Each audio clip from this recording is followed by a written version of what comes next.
글 좀 쓰는 사람들에게 비법을 청하면 거두절미하고 많이 읽으세요 합니다. 글을 잘 쓰는 사람들은 글을 참 잘 읽습니다.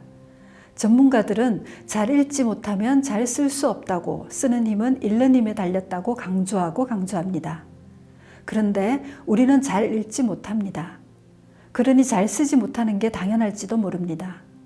손바닥에 놓인 컴퓨터를 손가락으로 서핑하는 것이 일상입니다. 진득하게 읽을 줄 모릅니다. 그러다 보니 뒷줄 읽으면 앞줄을 까먹기 일쑤입니다. 이번 시간에는 글쓰기 코어 근육의 하나인 읽기 근육을 기르는 방법에 대해 알려드리겠습니다. 이 방법은 글쓰기로 먹고 사는 사람들이 빠짐없이 하는 연습이기도 합니다.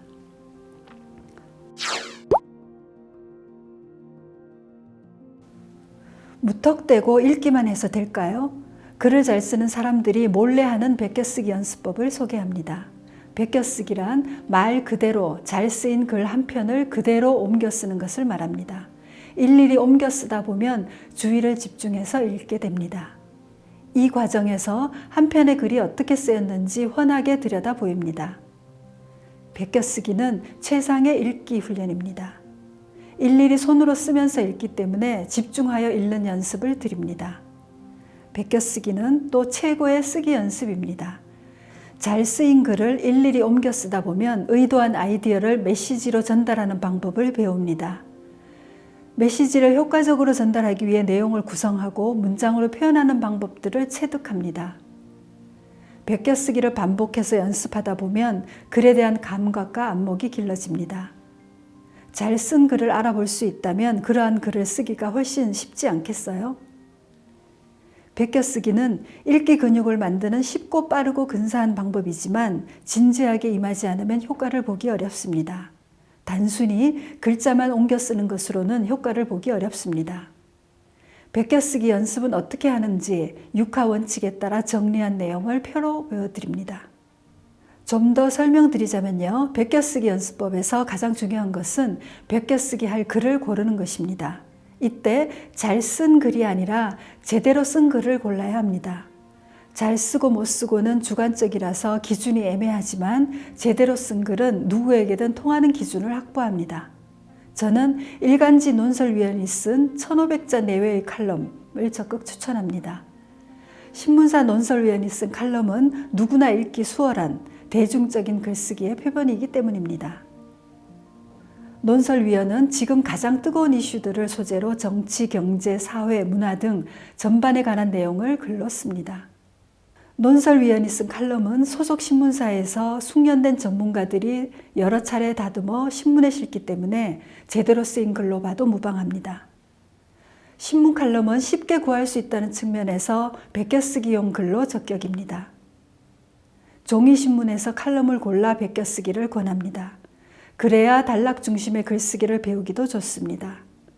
신문사마다 인터넷으로 서비스하는 PDF 신문 보기를 활용하면 종이신문 효과가 가능합니다. 읽기 근육을 기르려면 최소한 매일 한 편씩은 베껴쓰기를 해야 합니다. 단 한 편이라도 매일 공들여 하는 것이 하루 10편씩 가끔 하는 것보다 효과적입니다. 베껴쓰기는 에버노트 같은 어플이나 인터넷 카페, 블로그 또는 워드 파일에 하면 됩니다. 손글씨 쓰기가 힘들지 않다면 노트에 일일이 옮겨 적는 방법도 참 좋습니다.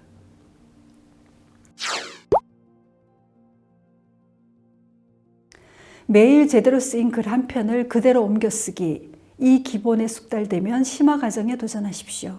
심화 과정은 3가지 방법이 있습니다. 첫 번째 방법은 베껴쓰기를 한 다음 그 내용을 요약하는 것입니다. 1500자 칼럼이라면 100자 이내로 요약을 해보는 거죠.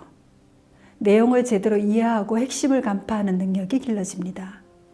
네이버나 다음에서 서비스하는 요약봇이나 자동 요약 서비스를 이용하면 제대로 요약했는지 피드백이 가능합니다. 두 번째 방법은 베껴쓰기를 한 다음 배경 지식 정리하기입니다. 신문 칼럼은 다양한 배경 지식으로 설득력을 높인 글입니다. 베껴쓰기 하면서 알게 된 새로운 지식이나 정보들을 따로 정리합니다. 제목과 설명의 포맷으로 정리해두면 내 글을 쓸 때 자료로 활용할 수 있습니다.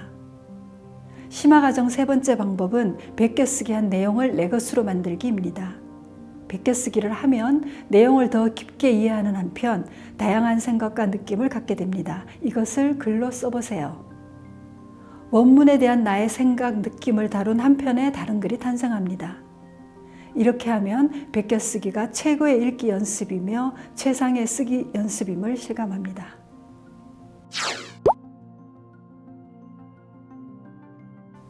다이어트도 그렇고 공부도 그렇고 글쓰기까지 정말 요긴하고 가치 있는 연습은 오래 하기가 힘들죠. 베껴쓰기도 혼자서 얼마든지 할 수 있지만 읽기 근육을 길러주기까지 시간이 걸립니다. 그래서 중간에 그만두게 되는 위험이 있습니다. 헬스클럽에 가서 근육 운동을 하듯 베껴쓰기를 함께하는 온라인 공간이 있습니다. 제가 운영하는 글쓰기 캠프 사이트인데요. 베껴쓰기에 대한 최근 정보와 자료까지 접하실 수 있습니다. 참가비 없이 자격 조건 없이 누구나 지금 바로 시작할 수 있습니다. 혼자가 힘들다면 다른 사람들과 함께 해보시면서 꾸준히 연습해 보시기 바랍니다.